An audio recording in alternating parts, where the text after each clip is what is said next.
Good morning, नमस्कार and सत श्री अकाल टू ऑल ऑफ़ यू। कैसे हैं आप सब? आई होप आप सब बहुत बढ़िया होंगे। Welcome to my channel count on us with Shri. तो आज करने जा रहे हैं हम एक्सरसाइज 2.2। एक्सरसाइज 2.2 में सिर्फ 2 मेन टाइप के सम्स हैं। फर्स्ट ऑफ ऑल अभी जो हम करने जा रहे हैं सम नंबर 1, जिसमें आप लोगों को find the zeros of the following quadratic polynomials के पहले जीरोज फाइंड करने हैं एंड वेरीफाई करना है the relationship between the zeros and the coefficient. जो ऑलरेडी हमने रिलेशंस फाइंड किए हुए जीरोज एंड कोफिशिएंट्स में, जैसे याद होगा आप लोगों को, अगर आप लोगों ने देखा हुआ तो आप लास्ट वीडियो में जाके देख सकते हो। Sum of the zeros and product of the zeros के जो constant zeros, sum of the zeros and product of the zeros and the coefficients के बीच में रिलेशंस हमने कॉन्सेप्ट किया था, टॉपिक किया था। ठीक है, अगर आपको याद नहीं है तो मैं एक बार फिर से इसको रिवाइज करवा दूँ। सम ऑफ द जीरोज ये रिलेशन था जिसमें क्वाड्रेटिक पॉलिनोमियल्स का कॉन्सेप्ट था। Sum of the zeros that is alpha plus beta, जिसके इक्वल था minus B upon A. Product of it zeros का क्या रिलेशन था कि constant term over coefficient of x square.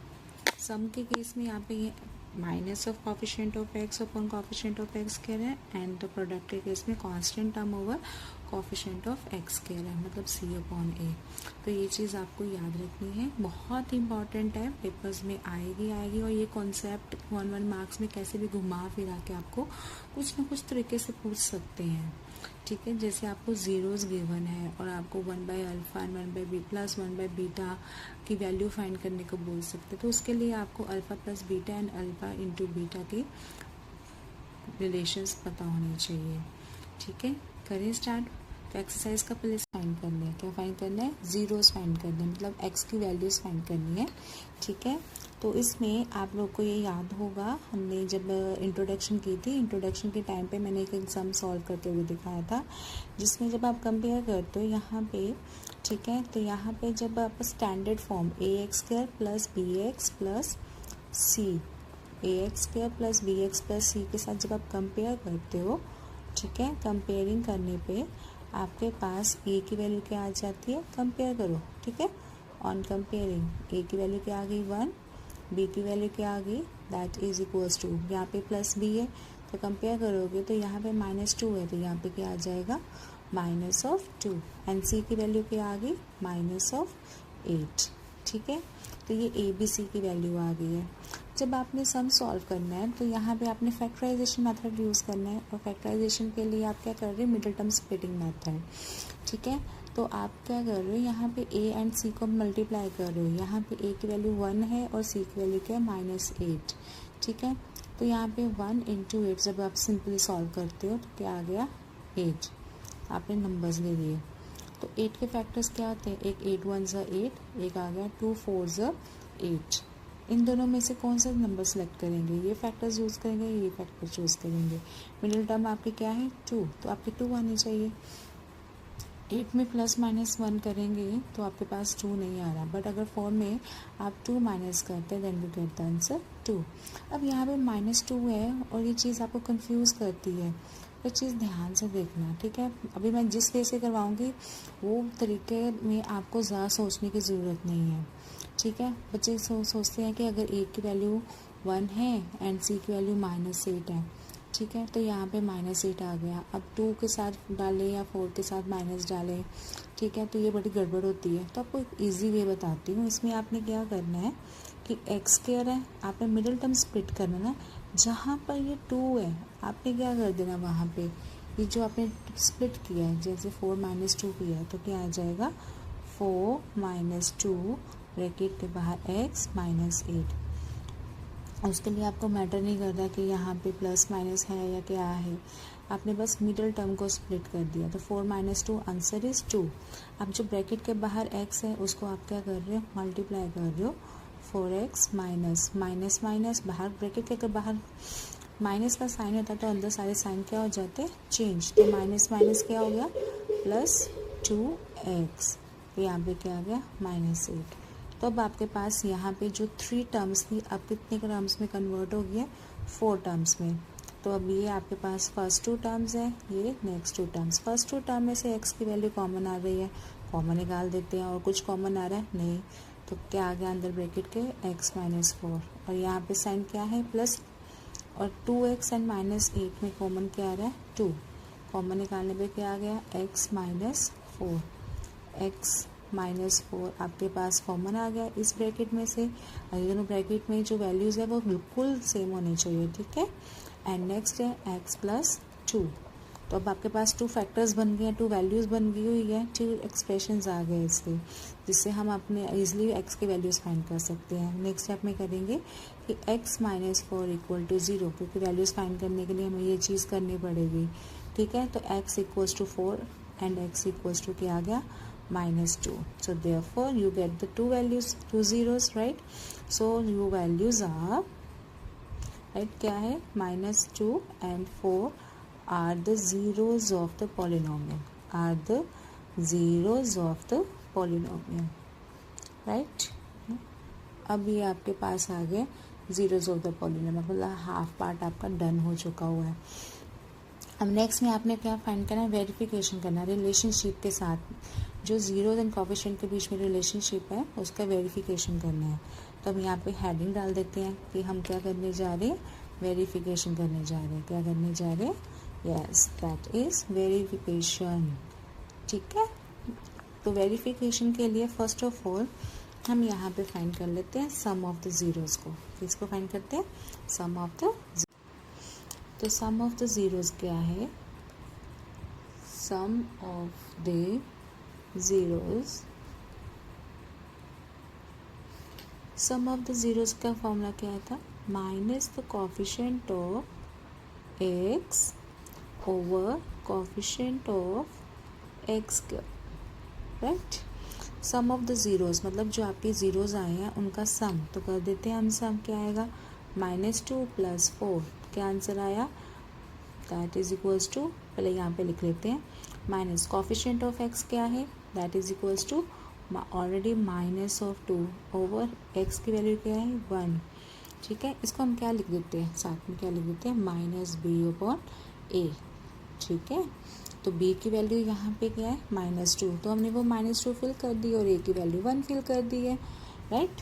अब क्या है -2 + 4, लेफ्ट और राइट साइड दोनों सॉल्व कर लेते हैं, -2, तो ये हो गया left hand side is equals to right hand side, ठीक है, इजी है, हो गया। पहले हमने जीरोस फाइंड किए, जीरोस फाइंड करने के बाद क्योंकि नेक्स्ट वेरिफिकेशन के लिए हमें जीरोस की वैल्यू चाहिए, तो हमने सम ऑफ द जीरोस फाइंड किया, लेफ्ट हैंड साइड और राइट हैंड साइड की वेरिफिकेशन जो है बिल्कुल परफेक्ट जा रही है। अब करेंगे हम प्रोडक्ट ऑफ द जीरोस, करते हैं प्रोडक्ट में क्या होता है, मल्टीप्लाई करते हैं, क्या करते हैं, मल्टीप्लाई करते हैं, ठीक है। तो ये आपके पास आ गया प्रोडक्ट ऑफ द जीरोस, इसकी वैल्यू क्या आती है, किसके इक्वल होता है, ये होता है, yes that is constant term divided by coefficient of x square, coefficient of x square, और इसको क्या लिख देते हैं हम c/a।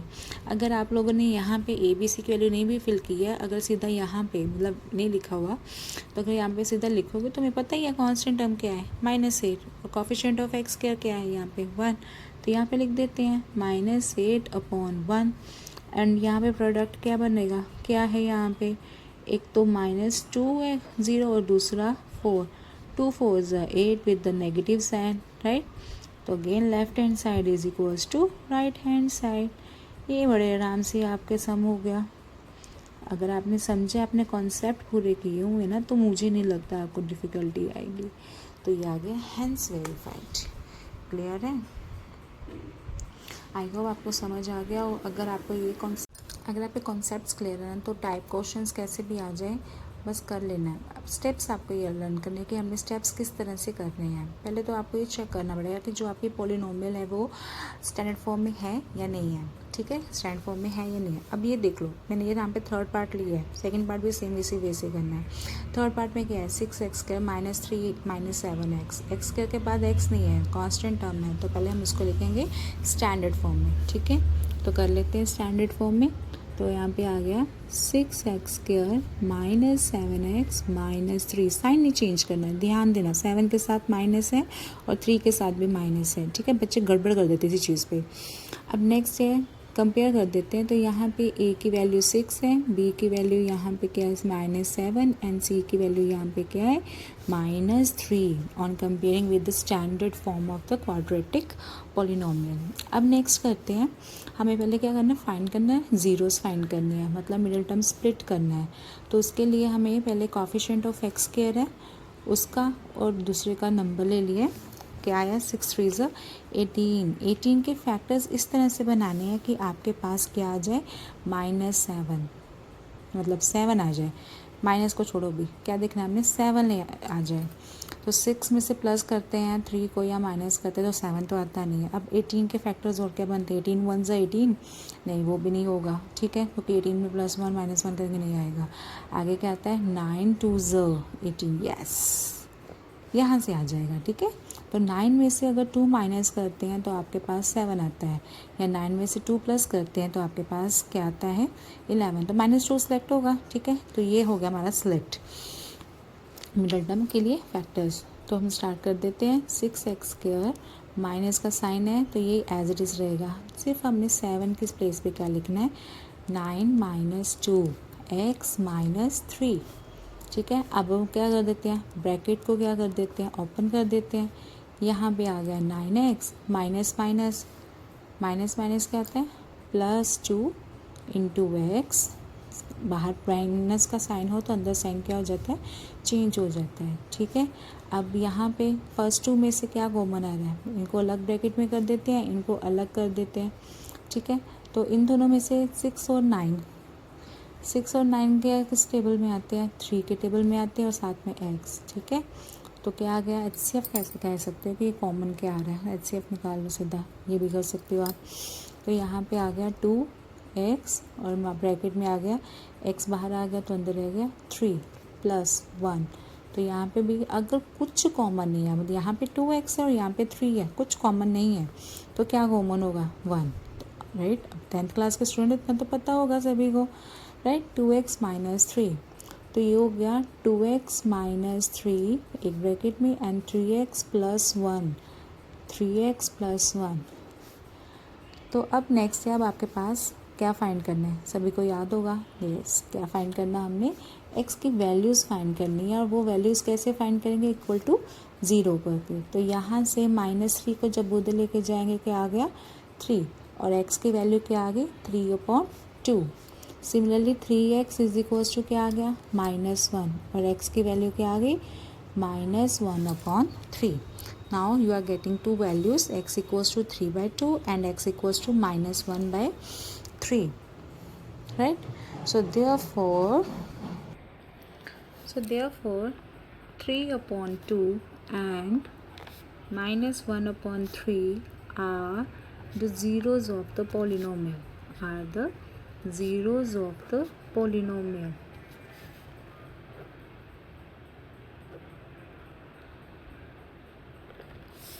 अब नेक्स्ट स्टेप क्या है, हमारा फर्स्ट पार्ट तो हो गया हुआ है सम का, जिसमें हमने क्या करना होता है ज़ीरोस फाइंड करने होते हैं। अब क्या फाइंड करेंगे, वेरिफिकेशन करेंगे, क्या करेंगे वेरिफिकेशन। तो वेरिफिकेशन में फर्स्ट स्टेप आ गया आपका सम ऑफ द ज़ीरोस फाइंड करना है। सम ऑफ द ज़ीरोस क्या है, अब मैं आपको डायरेक्टली करवा देती हूँ, प्रॉपर वो नहीं लिखूँगी। Sum of the zeros that is equals to -b/a, हम ये भी डायरेक्टली लिख सकते हैं, कोई गलत नहीं है। ज़ीरोस कहाँ है, यस दैट इज़ 3/2 और -1/3 प्लस इन दोनों का क्या करना है सम करना है, is equals to minus B की वैल्यू क्या है यहाँ पे -7 और ए की वैल्यू क्या है -7 और ए की वैल्यू क्या है 6। सभी को दिख रहा है आई होप, राइट। तो नेक्स्ट करते हैं 3 और 2 दोनों डिफरेंट डिनोमिनेटर्स हैं, तो उसको सेम करने के लिए हम क्या करते हैं, उसका एलसीएम क्या आएगा 6 आएगा। 3 2 6 प्राइम नंबर है, ये 3 इधर मल्टीप्लाई होगा और ये 2 इधर मल्टीप्लाई हो जाएगा। 3 3 9 plus minus minus 2 1 2 cross multiply कर दिया हमने, क्या कर दिया क्रॉस मल्टीप्लाई -2, तो ये हो गया +7/6। 9 - 2 कितना हो गया 7/6। तो ये बेटा जी आ गया आपका आंसर। वेरिफिकेशन होगी कि left hand side is equals to किसके हो गया राइट हैंड साइड। डन। अब क्या करना हमें, नेक्स्ट है product of the zeros, product of the zeros वो किसके इक्वल होता है, कांस्टेंट टर्म जिसको हम सी बोलते हैं ओवर कोफिशिएंट ऑफ एक्स के सी अपॉन ए। ठीक है, तो इनका प्रोडक्ट करते हैं, तो प्रोडक्ट में क्या करते हैं, मल्टीप्लाई करते हैं। मल्टीप्लाई का मतलब क्या होता है, ऐसे। ठीक है, तो सी की वैल्यू क्या है यहाँ पे -3। ठीक है, और ए की वैल्यू क्या है 6। इसकी कटिंग की 3 के टेबल पे तो क्या आंसर आ गया -1/2। इसकी कटिंग की तो ये हो गया, ओपन न्यूमरेटर में रह गया -1 और नीचे रह गया 2। सो लेफ्ट हैंड साइड किसके इक्वल हो गया, right hand side, hence verified. तो आपका सेकंड थर्ड पार्ट भी सॉल्व हो चुका है। ठीक है, आप ध्यान देना कि अगर जो आपका स्टैंडर्ड फॉर्म में नहीं है तो आपने इसको स्टैंडर्ड फॉर्म में कन्वर्ट करना है। ध्यान इस चीज़ का देना, फैक्टर्स बना लिए फिर वेरिफिकेशन, तो आप सोच लो कि आपके पक्का 4-5 मार्क्स हो गए। ठीक है।